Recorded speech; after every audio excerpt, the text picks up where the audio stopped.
प्राचीन काल के साथ बुद्ध पाली बौद्ध ग्रंथों के सबसे शुरुआती स्तरों में, विशेष रूप से पहले 4 निकायों में, केवल निम्नलिखित 7 बुद्धों पुरातनता के 7 बुद्धों सप्तथगत का स्पष्ट रूप से उल्लेख और नाम दिया गया है। उदाहरण के लिए इनमें से 4 वर्तमान कल्प पाली कप्पा, जिसका अर्थ है कल्प या आयु से हैं, जिन्हें अच्छा कल्प भद्रकप्पा कहा जाता है, और 3 पिछले कल्पों से हैं। विपक्षी 91 कल्प पहले जीवित थे।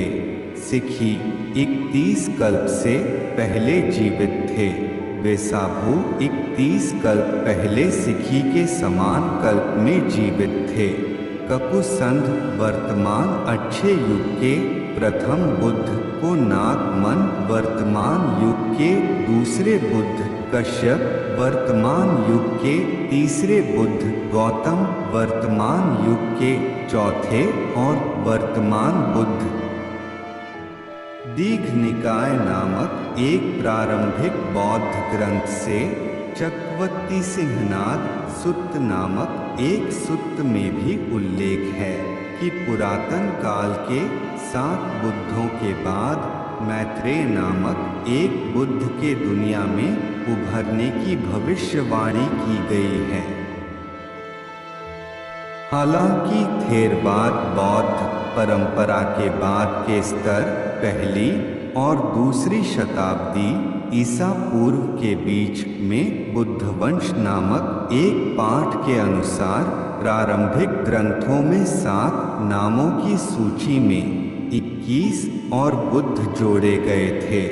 87-88 थेरवाद परंपरा का कहना है कि एक कल्प या विश्व युग में अधिकतम 5 बुद्ध हो सकते हैं, और वर्तमान कल्प में 4 बुद्ध हुए हैं।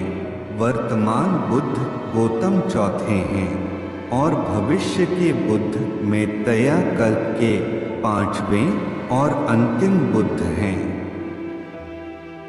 यह वर्तमान कल्प को भद्रकल्प भाग्यशाली कल्प बना देगा। हालांकि कुछ संस्कृत और उत्तरी बौद्ध परंपराओं में एक भद्रकल्प में 1000 बुद्ध तक होते हैं, जिनमें बुद्ध गौतम और मैत्रेय क्रमशः कल्प के चौथे और 5वें बुद्ध भी हैं। कोनागमन बुद्ध का उल्लेख आज के नेपाल में निगाली सागर में अशोक द्वारा 3री शताब्दी ईसा पूर्व के एक शिलालेख में मिलता है। आज भी उस स्थान पर एक अशोक स्तंभ है। ब्राह्मी लिपि में अशोक का शिलालेख स्तंभ के उस टुकड़े पर है जो अभी भी आंशिक रूप से जमीन में दबा हुआ है। 249 ईसा पूर्व में निगाली सागर में सम्राट अशोक द्वारा बनाए गए शिलालेख में उनकी यात्रा कनक मुनि बुद्ध को समर्पित एक स्तूप का विस्तार और एक स्तंभ का निर्माण दर्ज है। वेन-त्सांग के अनुसार कोनागमन के अवशेष निगाली सागर में एक स्तूप में रखे गए थे, जो अब दक्षिणी नेपाल में कपिलवस्तु जिला है। ऐतिहासिक बुद्ध गौतम, जिन्हें शाक्य मुनि, शाक्यों के ऋषि भी कहा जाता है, का उल्लेख रुम्मिन्देई आधुनिक नेपाल में लुम्बिनी में अशोक के स्तंभ पर अभिलेखीय रूप से किया गया है। स्तंभ पर ब्राह्मी लिपि शिलालेख इस बात का प्रमाण देता है कि मौर्य साम्राज्य के सम्राट अशोक ने 3री शताब्दी ईसा पूर्व में इस स्थान का दौरा किया था और इसे बुद्ध के जन्मस्थान के रूप में पहचाना था। थेरवाद परंपरा के पाली साहित्य में 28 पिछले बुद्धों की कहानियां शामिल हैं।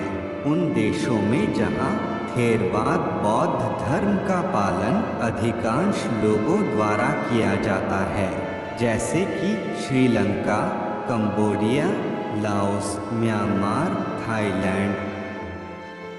बौद्धों के लिए विशेष रूप से अच्छे मौसम के दौरान विस्तृत उत्सव आयोजित करना और बुद्धवंश में वर्णित अंतिम 28 बुद्धों को श्रद्धांजलि देना प्रथागत है। बुद्धवंश एक ग्रंथ है जो गौतम बुद्ध और उनसे पहले के 27 बुद्धों के जीवन के साथ साथ भविष्य के मिटते बुद्ध का वर्णन करता है।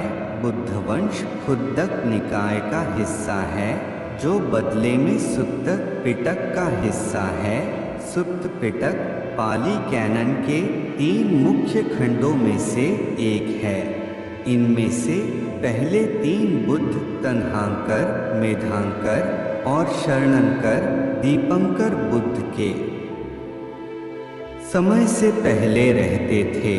चौथे बुद्ध दीपंकर विशेष रूप से महत्वपूर्ण हैं, क्योंकि वे बुद्ध थे जिन्होंने ब्राह्मण युवक को नियति विवरण भविष्य के बुद्धत्व की भविष्यवाणी दिए थे, जो दूर के भविष्य में बोधिसत्व गौतम बुद्ध बन गए।